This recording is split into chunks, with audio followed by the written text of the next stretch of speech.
자, 그다음으로 살펴볼 물리적인 현상이 그 두 번째로 얘기한 B1 필드와 혹은 뭐 R 필드라고 얘기한다고도 했죠. 그래서 그 B1 필드와 마그네타이제이션 벡터 M과의 인터액션입니다. 그래서 첫 번째 현상이 이제 엑시테이션인데요. 이전에 B1 필드의 방향을 설명을 할 때 XY 플랜상에 있다 그랬죠. 그죠? 그다음에 요 페이지는 혹은 각도는 arbitrary하게 우리가 디자인할 수 있다 그랬죠. 그러니까 우리가 원하는 대로 어디든 그 B1이 위치할 수 있도록 단 XY 플레인상에 있는 그런 방향을 가져야 한다고 얘기를 했습니다. 근데 이제 가장 스탠다드한 이제 B1의 사용법은 뭐냐면 이 B1을 이 XY 플레인상에 빙글빙글 돌려요. 빙글빙글 돌립니다. 근데 그 돌아가는 앵귤러 프리퀀시를 그 우리가 라머 프리퀀시라고 얘기한 즉 오메가 제로는 gamma 곱하기 B 제로라 그래서 요거의 의미는 뭐죠? B 제로 필드만 이렇게 있을 때 이 B 제로 필드를 중심으로 요 도는 요 앵귤러 프리퀀시였죠. 그 동일한 앵귤러 프리퀀시로 B1 필드를 빙글빙글 돌려준다는 얘기입니다. 그러면 이제 어떤 현상이 생기냐면 원래 그 폴라리제이션 후에 그러니까 B 제로 필드에 의한 폴라리제이션 후에 그러니까 즉 G 방향으로 딱 얼라인되어 있는 저 마그네타이제이션 벡터 M이 perturb 됩니다. 혹은 excite 됩니다. 그래서 이 현상을 엑시테이션이라고 하고요. 그럼 어떤 모양으로 엑시테이션이 되는가가 이 아래쪽 그림에 나와 있어요. 그래서 원래는 이렇게 G축으로 서 있던 얼라인되어 있던 벡터 M이 이 스파이럴 모양의 이러한 트래젝토리를 쭉 따라가면서 이렇게 변해요. 그래서 이 현상을 엑시테이션이라고 하는데 그러면 과연 저 좀 복잡해 보이는 저런 스파이럴 모양의 어떤 움직임이 뭐의 결과로 나오는 거냐면 이렇게 분해해서 생각하면 될 것 같아요. 그래서 지금 현재 가해지고 있는 필드가 두 개가 있죠. B0 필드. B0 필드는 앞으로 늘상 제가 생략을 할 거예요. 생략해도 항상 켜 있는 거니까. 그죠? 그래서 이 B0 필드에 의해서 빙글 돌죠. 그죠? 그다음에 B1 필드가 또 이런 식으로 가해지죠. 그래서 얘를 중심으로 빙글 돌죠. 그러한 두 개의 모션이 합쳐져서 이러한 약간 복잡한 스파이럴 모양의 그런 그 모션이 생긴다고 이해를 하면 되겠어요. 그래서 그 요와 관련된 그 유튜브 영상을 제가 한번 보여줄게요.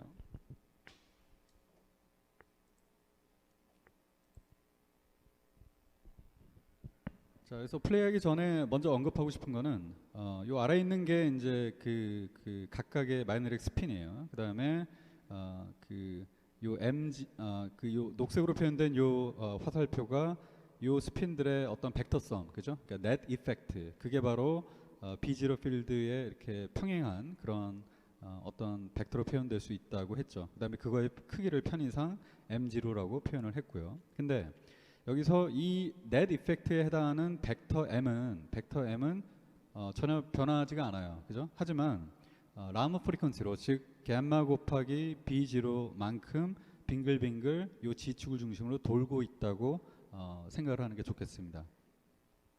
그래서 그걸 염두에 두고 지금 이제 폴라리즈 된 상태에서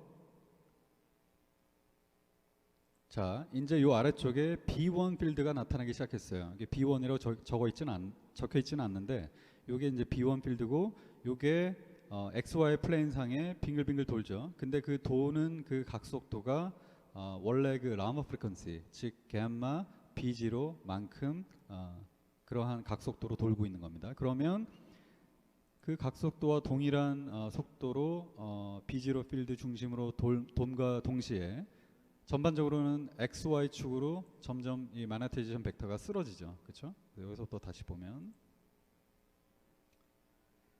폴라리제이션 된 상태에서 B1을 이렇게 가해주면 점점 그 아까 슬라이드에서 봤던 그런 스파이럴 트래젝토리를 따라서 점점 그 G축을 중심으로 돌면서 그 다음에 역시 원래 G 쪽으로만 얼라인되어 있던 이 벡터가 점점 XY 플레인 쪽으로 이렇게 쓰러지는 그죠? 그러니까 그 두 가지 모션이 합쳐진 그런 현상이 되겠습니다.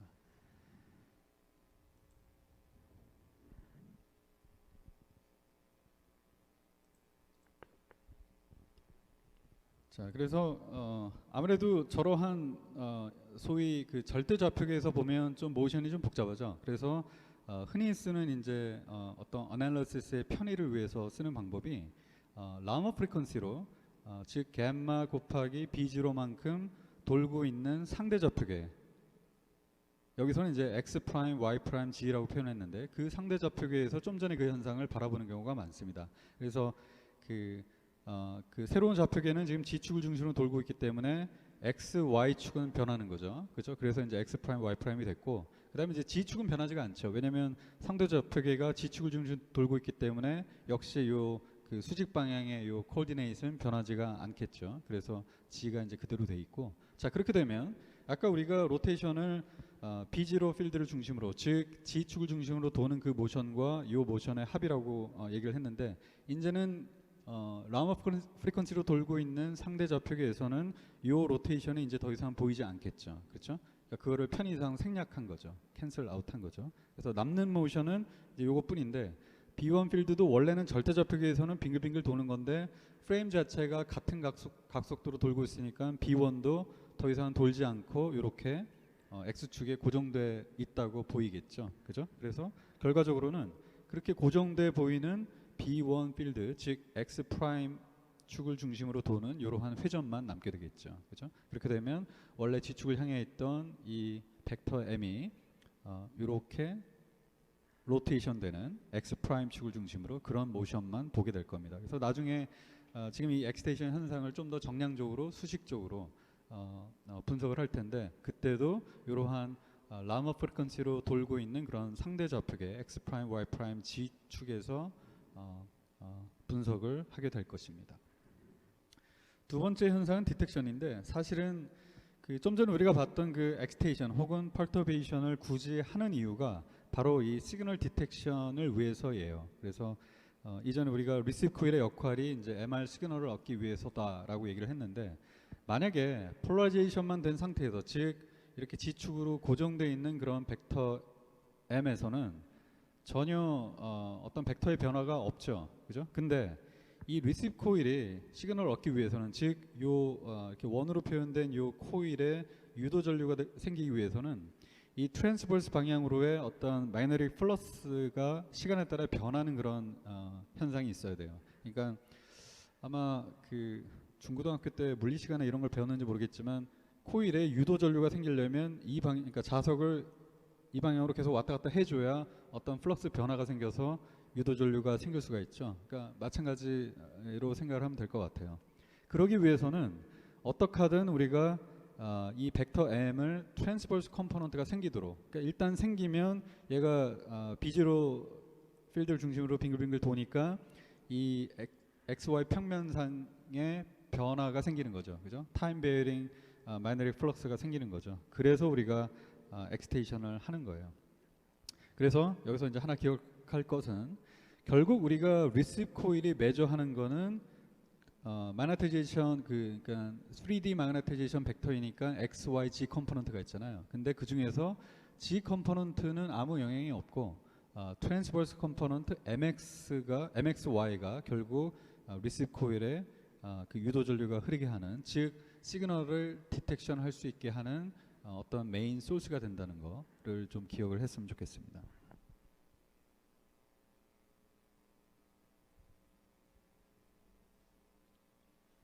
자, 이제 마지막으로 살펴볼 어떤 물리적인 현상이 릴렉세이션입니다. 그래서 지금까지 이제 봤던 현상들을 하나하나 보면, 일단 그 B0 필드가 가해지면 그 G축으로 얼라인 되죠. 그래서 폴라리제이션, 이 상태에서 그 시그널 디텍션을 위해서 우리가 B1 필드를 가해주면 이런 식으로 이제 쓰러져요. 즉 XY 컴포넌트 혹은 트랜스버스 컴포넌트가 이제 생기는 거죠. 그 다음에 이제 B1 필드를 만약에 다시 꺼주면 이 엑스테이션 됐던 혹은 펄터브 됐던 이 마그네타이제이션 벡터 M이 원래 그 이퀴빌리엄 상태로 돌아가려고 해요. 즉 M0 곱하기 G 방향 유닛 벡터 K로 돌아가려고 합니다. 다시 그러니까 여기로 돌아간다는 얘기예요. 자, 그러면 엑스테이션이 생기고 나면 원래는 없던 MXY 컴포넌트가 생기는 거죠. 그래서 예를 들어 요 엑스테이션 된 상태를 다시 XY와 G 방향으로 디컴포즈를 하면 원래 MXY는 없었는데 요만큼 생겼죠. 그래서 그 생겼던 어떤 넌제로 값이 다시 0으로 돌아가려고 하고요. 원래 MXY는 0이었으니까. 그죠?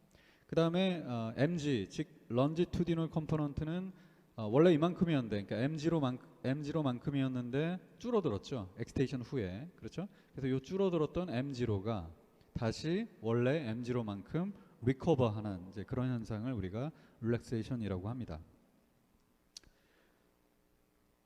그래서 mg는 이제 늘어나고, 그러니까 mg는 m0로 다시 이제 리커버리 하려고 하고, mxy는 0으로 이제 줄어들 텐데, 그 변화하는 양을 이제 시간에 따라 플롯한 게 이제 왼쪽 아래에 있는 그림과 같고요. 지금 이 시뮬레이션에서는 엑스테이션이 90도만큼 일어났다고 가정을 했어요. 그래서 원래는 이렇게 있었던 벡터 m이 90도만큼 완전히 쓰러지니까 mxy는 이제 m0가 됐죠. 원래 이게 m0니까. 그렇죠. 그래서 mxy가 이제 m0에서 시작을 하는 거고, 그 다음에 그거는 이제 점점 0으로 수렴을 하고, 그 다음에 mg는 원래는 m0였는데 0으로 떨어졌었죠. 근데 그게 다시 0에서 출발을 하면서 점점 원래 값인 m0로 수렴하는 이제 모습을 보이고 있습니다. 그래서 여기 시간이 좀 모자른데 m0가 이만큼 있으니까 점점 이게 m0에 가깝게 접근을 합니다.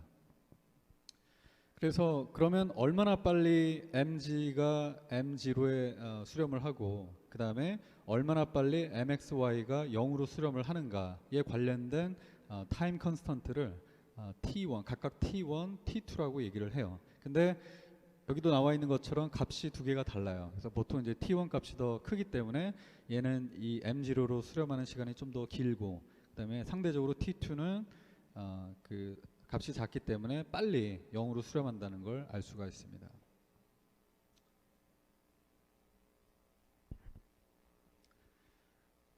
그래서 좀 전에 봤던 한 가지 다시 한번 강조하고 싶은 거는, 지금 이게 m0로 수렴하는 과정, 그 다음에 mxy가 0으로 수렴하는 과정이 모두 이 변하는 양이 익스포넨셜해요. 그래서 요거를 이제 익스포넨셜 리커버리 혹은 익스포넨셜 디케이라고 하고요. 그러한 현상을 솔루션으로 얻게 되는 그런 디퍼런셜 이퀘이션이 mg에 대한 것이 이제 이와 같고요. 그 다음에 mxy에 관한 것이 이제 이와 같습니다. 그래서 이거는 이 디퍼런셜 이퀘이션을 이론적으로 먼저 이렇게 만들어낸 다음에 그 다음에 뭐 이러한 패턴을 찾은 게 아니라 마치 크로스 프로덕트에서처럼 어떤 겉으로 드러나는 현상을 사람들이 매저를 한 다음에 거기에 맞는 어떤 수학적인 모델을 이제 나중에 도입을 했다라고 보는 게 적절하겠어요. 그래서 요 first order differential equation을 한번 풀어보면 오랜만에, 그러면 지금 mg가 여기 있네요. 그래서 1 over mg 마이너스 m0 그 다음에 dmg 이렇게 되겠네요. 좌변은, 그 다음에 우변은 마이너스 1 over t1 dt 이렇게 되겠네요. 그렇죠? 그 다음에 이 양변을 0에서 t까지 적분을 해보면, 그죠? 그러면 얘는 그 역수로 됐으니까 로그로 나오겠네요. 그러니까 로그 mg t 마이너스 m not, 여기서 m not은 그냥 상수죠. 상수.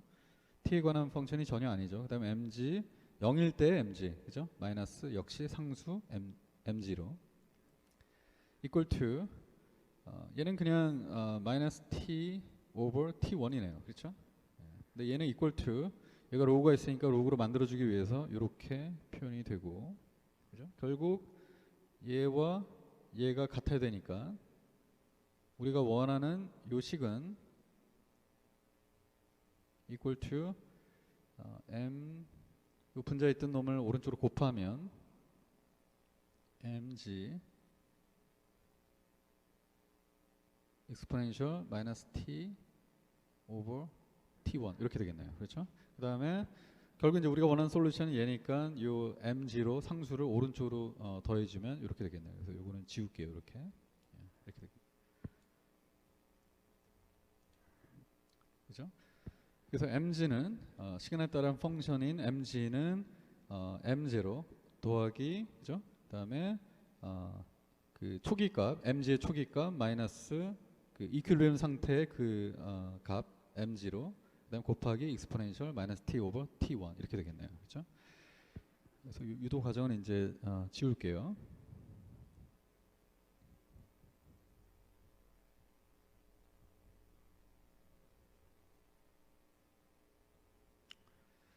자, 그 다음에 이제 곧 이유를 알겠지만 많은 경우 요 익스포넨셜 텀, 익스포넨셜 마이너스 t 오버 t1 요 텀을 대문자 e1으로 많이 표현을 합니다. 그래서 그거를 대입해서 다시 정리를 하면 이제 이와 같이 표현이 될 거예요. 근데 이제 여기서 재밌는 사실은 e1이 t가 0일 때 e1이 1이 되죠. 그죠? 그 얘기는 요 텀이 날아가네요. 그죠? 요 텀이 날아가고 요거는 그냥 1이 되니까 요거만 남대. 그러니까 말이 되죠. 그러니까 t가 0일 때는 어떤 주어진 초기값. 요 초기값은 물론 엑스테이션이 얼마나 됐냐에 따라 결정이 되는 거네요. 그렇죠? 만약에 요만큼 됐다면 지금 mg의 초기값은 요게 되겠네요. 그죠? 요 디컴포즈 이렇게 하면. 그렇죠? 만약에 t가 무한대로 가면 이 원이 0이 돼 버리죠. 그죠? 이거 날아가니까. 그래서 이쪽이 다 날아가네요. 그죠? 그다음에 요거는 0이고 그래서 m0만 남네요. 그죠? 그죠? 그래서 아까 요 경우는 mg에 0이 남았고 m0 이거 말이 되죠. 그러니까 시간이 무한대로 가면 결국 m0 원래 이퀴블리엄 상태의 그 값으로 수렴을 하는 거죠. 그죠? 그래서 그거로 이제 플러스를 한 게 이제 오른쪽과 같은데 요 mg0은 아까 얘기한 것처럼 엑스테이션을 얼마나 했느냐에 따라 이제 결정되는 여러 가지 다른 값이 가능한 거고 만약에 엑스테이션 조금만 했다면 이 초기 값이 꽤 크겠죠. 그래서 이 상태에서 점점 요 m0에 접근을 할 거고 만약 엑스테이션을 많이 해서 예컨대 90도를 했다면 0에서 출발을 해서 역시 이 점선으로 표현된 요 수렴 값으로 다가가겠네요. 그렇죠? 자, 그다음에 이제 트랜스버스 컴포넌트에 대한 디퍼런셜 이퀘이션은 좀 더 간단합니다. 그래서 이렇게 표현이 되고 요거에 뭐 미방 푸는 거는 제가 생략을 할게요. 그래서 요거를 풀면 솔루션이 어떻게 나오냐면 초기값 곱하기 그냥 익스포넨셜 디케이 상대적으로 간단하죠. 그래서 요거는 뭐 요 역시 이전처럼 죄송합니다. 여기서 타이포가 있네요. 여기 T1이 아니라 이제 T2야 됩니다. T2. 그래서 익스포넨셜 마이너스 T 오버 T2를 대문자 E2로 또 종종 표현을 많이 하고요. 쟤는 T가 0일 때는 그냥 1이죠. 그래서 T가 0일 때 MXY의 즉 트랜스버스 컴포넌트의 초기값. 그죠? 그다음에 E2가 그러니까 T가 무한대로 갈 때는 이 대문자 E2가 0으로 가겠죠. 그러니까 이 전체가 그냥 0으로 가는 거죠. 그래서 무한대로 가면 이제 0으로 간다는 걸 알 수가 있겠네요. 그 다음에 하나 더 여기서 언급하고 싶은 거는 엄밀히 말해 원래 벡터 m은 3D 벡터이죠. 그래서 컴포넌트가 x, y, z 세 개가 있는데 얘를 지금 mg와 mxy로 디컴포즈해서 지금 계속 따로따로 보고 있어요. 왜냐하면 그 디케이 하는 레이트와 리커버리 하는 레이트이 다르기 때문에 각각 t1과 t2였죠. 그런데 사실 mxy는 엄밀히 말해 벡터죠. 왜냐면 xy 두 개 컴포넌트가 있으니까. 그런데 지금 여기서는 mg는 뭐 명백히 스칼라이고요. 하나의 밸류이니까. 근데 여기서 mxy를 계속 이제 상수처럼 그 스칼라처럼 보고 있는 이유가 지금 여기서 얘기하는 mxy는 그 트랜스버스 컴포넌트의 앰플리튜드라고 생각하면 되겠어요. 그죠? 그러니까 xy 평면상에 mxy가 뭐 이렇게 있을 수도 있고 이렇게 있을 수도 있는데 물론 각각에 따라 x 컴포넌트와 y 컴포넌트가 다르겠죠. 하지만 지금 여기서 얘기하는 mxy는 그냥 요거의 길이라고 생각하면 되겠어요. 앰플리튜드. 그죠? 그래서 얘를 굳이 x와 y로 다시 쪼개고 싶다면 그냥 요 mxy 대신에 mx로 바꿔주고 그죠? 혹은 mxy 대신에 my로 바꿔주면 되는 거예요. 왜냐면 각각을 따졌어도 역시 동일한 그런 exponential decay를 타임 컨스턴트 t2에 대해서 보여주기 때문에 그렇게 생각을 하면 되겠습니다. 근데 그 두 개를 굳이 반복할 이유가 없으니까 그냥 통일해서 mxy로 표현을 했을 뿐입니다. 자, 그래서 지금 그 설명했던 이론적으로 설명했던 요 릴렉세이션 그거를 또 아까 그 비디오를 이어서 한번 볼게요.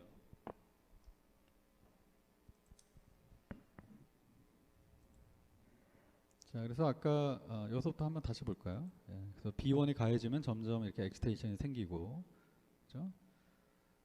그다음에 지금 어느 순간 갑자기 B1이 이제 사라졌죠. 자, 그러면 B0 필드는 여전히 있기 때문에 B0를 중심으로 한 그다음에 구체적으로 라머 프리퀀시 즉 람다 곱하기 b0만큼 각속도를 가지면서 돌죠. 도는데 단순히 계속 그 자리에서 돌기만 하고 있는 게 아니라 좀 전에 설명한 mg 방향으로 리커버리, 그 다음에 mx 방향으로 DK가 생기면서 이제 원래 그 이퀴블리엄 상태로 이렇게 돌아가게 됩니다. 그렇죠? 자, 다시 한번 보죠. 그래서 아까 설명한 그 엑스테이션부터, 그러니까 지금 폴러라이제이션부터 시작을 해서 B1이 생기면서 이제 엑스테이션이 생기고, 그다음에 B1이 이제 사라지면서 다시 릴렉세이션이 생기는 그런 현상을 한꺼번에 보여주는 비디오가 되겠어요. 자, 다시 슬라이드로 돌아가서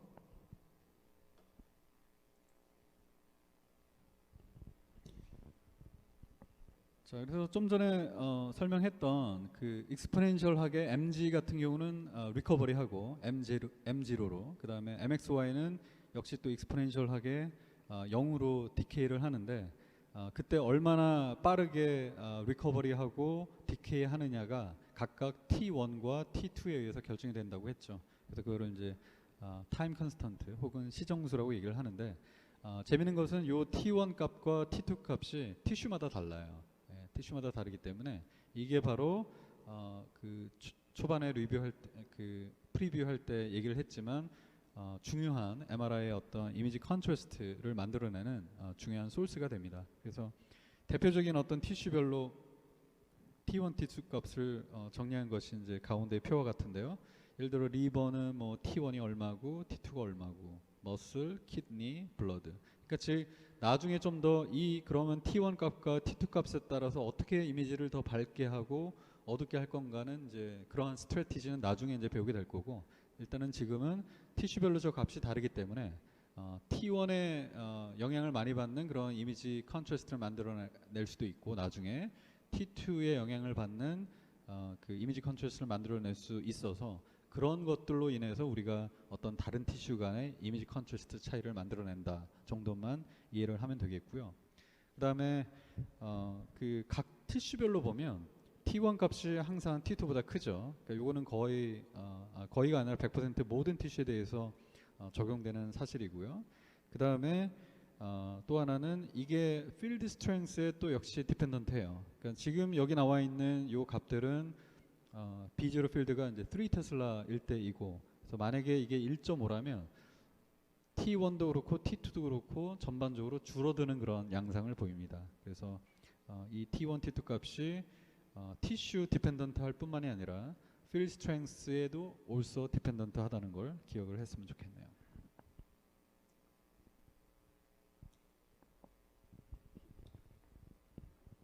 자, 이제 정리하기 전에 이제 마지막으로 볼 슬라이드인데요. 그래서 지금까지 우리가 어떤 그 마그네티제이션이 마그네틱 필드에 영향을 받아서 생기는 어떤 현상을 수식화한 것이 이제 세 가지가 있었어요.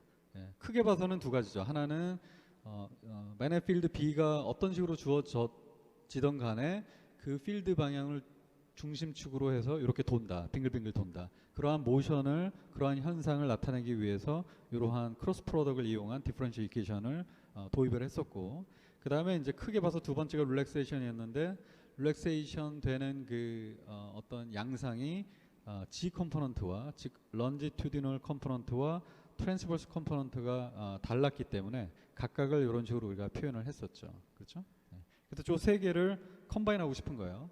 컴바인하고 싶은데, 일단 요 첫 번째 식에 나와 있는 요 벡터 M은 성분이 세 개죠. MXY, MY, MG 이렇게 세 개고, 그다음에 이제 두 번째, 세 번째 요 식을 보면 일단 두 번째 식은 MG만의 식이기 때문에 그대로 그냥 쉽게 컴바인 될 수 있을 거예요. 근데 이전에 설명했지만 MXY로 붙여서 설명한 거는 굳이 그냥 앰플리튜드만 나타냈을 뿐이고, 사실은 각각을 따로따로, 그러니까 X만으로 바꾼다거나 Y만으로 바꿔도 그대로 성립하는 식이기 때문에 이 부분을 그렇게 두 가지 식으로 추가해서 생각을 하면 좋을 것 같아요. 그런 다음에 그거를 컴바인을 하면 이렇게 되겠네요.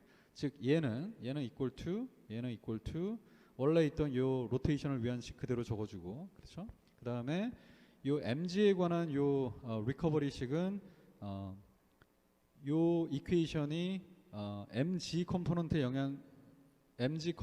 얘만 영향을 줘야 되기 때문에 여기다가 지금 G 방향의 유닛 벡터 K를 붙여주면 되겠죠. 그렇죠? 그래서 이렇게 여기에 반영이 됐고요.